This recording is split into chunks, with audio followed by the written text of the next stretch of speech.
একটা অন্নপ্রাশনের নিমন্ত্রণ পেয়েছিলাম। আর অনুষ্ঠান বাড়ি মানেই প্রচণ্ড মজা আর খুব ভালো খাওয়া দাওয়া।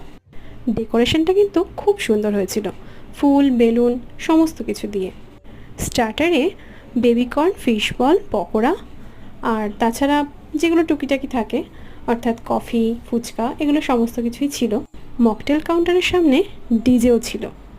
আমার মেয়ে তো গিয়েই নাচতে শুরু করে দিয়েছে, আর ওকে দেখে বাকিরাও কিন্তু নাচতে শুরু করে দিয়েছে। সত্যি বাচ্চারা কিন্তু এক একটা এন্টারটেনমেন্টের প্যাকেজ, এটা কিন্তু বলাই যায়। এরপর চলে গেছিলাম মেন কোর্সে। মেন কোর্সের খাওয়া দাওয়া কিন্তু ভীষণ ভালো ছিল। নান, বিরিয়ানি, সাদা ভাত, সমস্ত কিছুই ছিল। তার সাথে চাটনি আর মিষ্টি তো অবশ্যই ছিল। আমি আবার মিষ্টি বেশি পছন্দ করি বলে বাকি খাবারগুলো কম খেয়ে মিষ্টিটাই বেশি খেয়েছি। খাওয়া দাওয়া শেষে আমার মেয়ে আবার নাচতে শুরু করেছিল, ওকে আর টেনে আনাই যাচ্ছিল না।